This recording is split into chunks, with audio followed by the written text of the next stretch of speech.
Hello दोस्तों, कैसे हैं आप सब। उम्मीद करते हैं बहुत अच्छे होंगे। तो आज हम लोग भारतीय संविधान भाग 2 नागरिकता से संबंधित जो भी आर्टिकल हैं उनका डिस्कशन यहाँ पर करेंगे। तो नागरिकता से संबंधित जो आर्टिकल होता है आर्टिकल 5 से आर्टिकल 11 तक होता है। हम लोग इसको विस्तृत रूप से डिस्कस करेंगे, जिससे पीसीएस प्रीलिम्स और यूपीएसआई में जो क्वेश्चन आने वाले हैं, अगर यहाँ से क्वेश्चन आते हैं तो वो क्वेश्चन आपके गलत नहीं होने चाहिए। ये सब आपके एक्स्ट्रा मार्क्स होते हैं एग्ज़ाम में, एग्ज़ाम को मेरिट्स पे ऊपर ले जाने के लिए। चलो हम लोग क्या करते हैं, आर्टिकल 5 को डिस्कस करते हैं। आर्टिकल 5 क्या कहता है, संविधान के लागू होने के समय नागरिकता से संबंध किसका होगा, कौन हमारे नागरिक होंगे। ठीक है, तो हम बताते हैं कि आर्टिकल 5 ये डिस्कस करने के लिए बता रहा है, ये हमें जानकारी देता है कि जब भाई भारत का नागरिक वही होगा जो भारतीय भूभाग में जन्मा हो। और कब जन्मा हो, जब संविधान लागू हो रहा है, जब संविधान का निर्माण हो रहा है, उसके पहले उसके माता पिता या दादा दादी में से कोई एक अखंड भारत में जन्मा हो, जो पार्टीशन के पहले है, वहाँ पर उसका जन्म हुआ हो, तथा पार्टीशन के बाद वह भारतीय भूभाग को, जो भारत के हिस्से में भूभाग है, उसको छोड़कर पाकिस्तान ना गया हो, वही क्या होगा, भारत का नागरिक होगा। यहाँ तक बात समझ में आ गई। ठीक है, चलो। और दूसरा कंडीशन क्या है कि अखंड भारत में आज़ादी के पहले 5 वर्ष से दादा दादी या माता पिता में से कोई लगातार रह भी रहा हो। ये नहीं है कि आज़ादी के पहले 4-6 महीने पहले इंग्लैंड से कोई आया, भारत में रह गया तो भारत का नागरिक हो जाएगा, ऐसा नहीं है। उसमें कंडीशन है कि वो 5 साल पहले से रह रहा हो, आज़ादी के 5 साल पहले से भारत के भूभाग में रह रहा हो, तो वो भारत का नागरिक होगा। ठीक है, चलो नेक्स्ट आर्टिकल पे। आर्टिकल 6।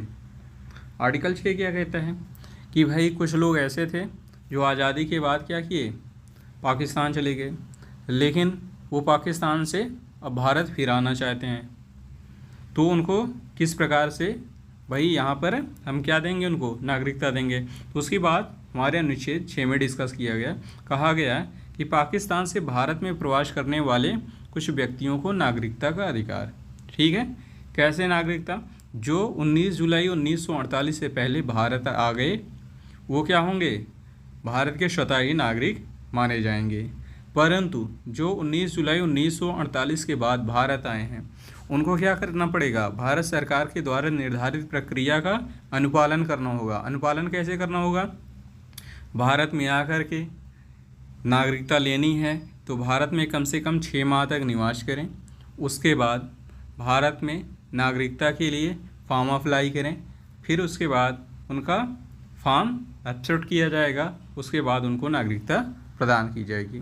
ये हमारे अनुच्छेद 6 में, और भारत से पाकिस्तान से जो भारत आए हैं उनके लिए नागरिकता का प्रावधान था। वो भी कब तक के लिए, जो 19 जुलाई 1948 के बाद आए हैं उनको क्या करना पड़ेगा भाई, नागरिकता के लिए फॉर्म अप्लाई करना पड़ेगा।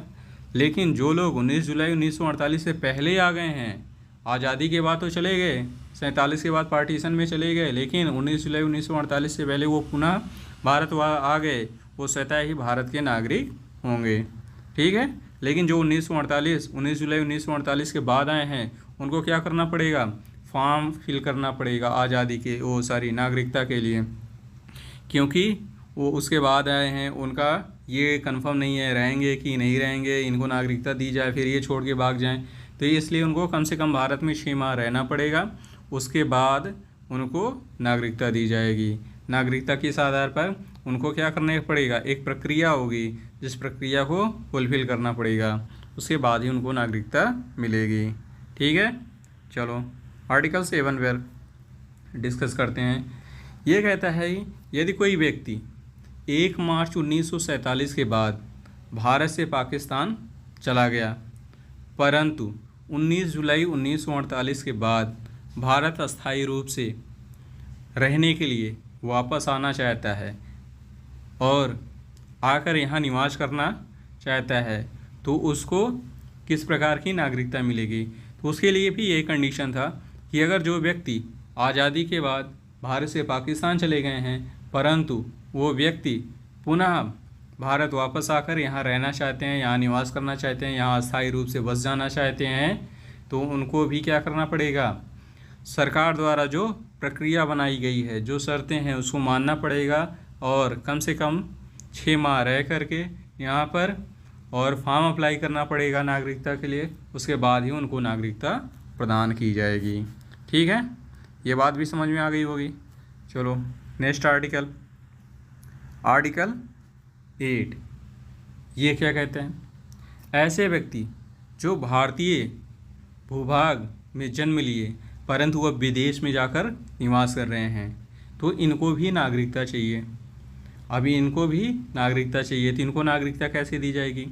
उनके लिए कंडीशन है, इनके अनुसार इस आर्टिकल के अनुसार उन लोगों को नागरिकता दी जाएगी जिनके माता पिता दादा दादी में से कोई एक अखंड भारत में जन्म लिया है, अखंड भारत का नागरिक रहा हो, उन्हीं व्यक्ति को वहाँ पर जिस देश में रह रहे हैं वहाँ के भारतीय राजनयिक के समक्ष दस्तावेज प्रस्तुत कर भारत की नागरिकता से संबंधित फॉर्म को अप्लाई कर भारत की नागरिकता प्राप्त की जा सकती है।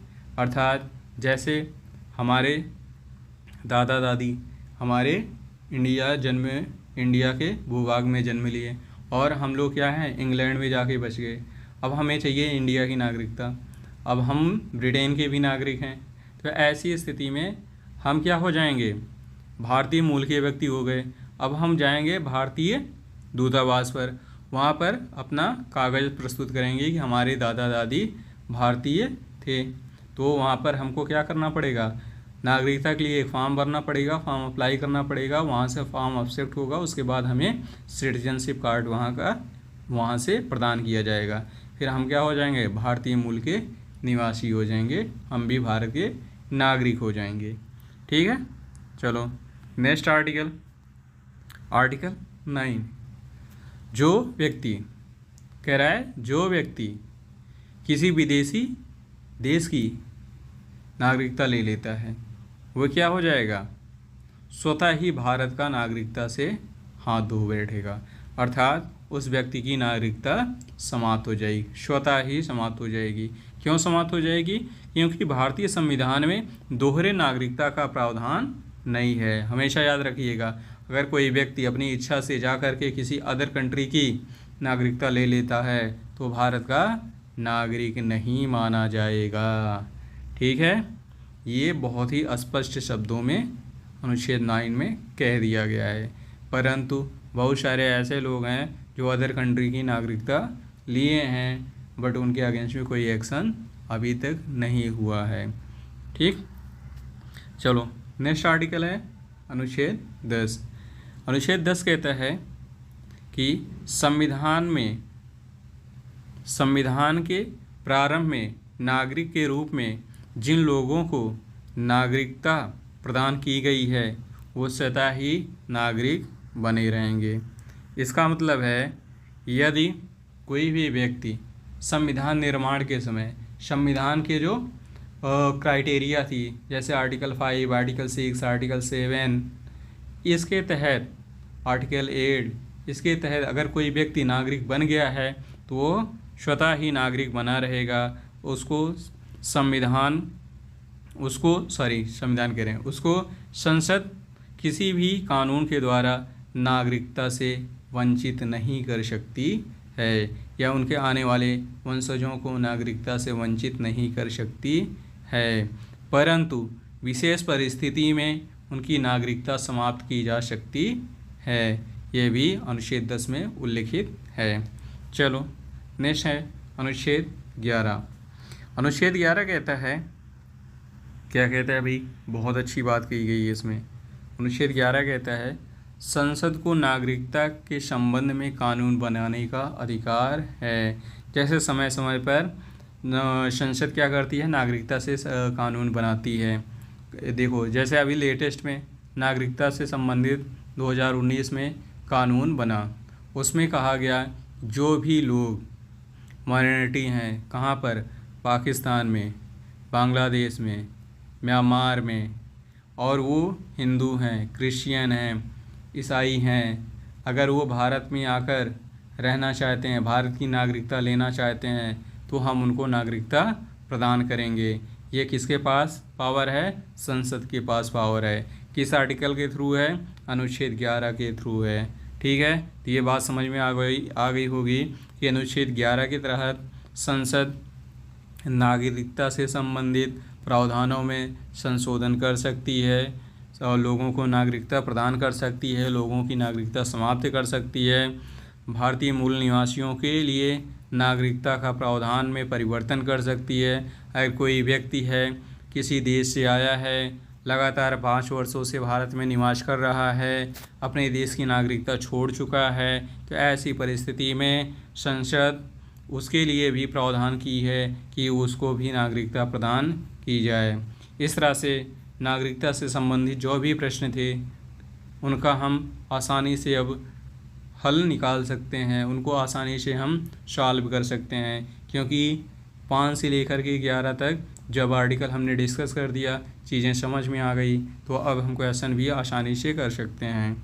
तो वीडियो पसंद आया हो, जानकारी अच्छी लगी हो, तो चैनल को सब्सक्राइब करिए और बेल आइकन क्लिक करिए, जिससे नेक्स्ट वीडियो की जानकारी आपको प्रदान हो सके। Thank you.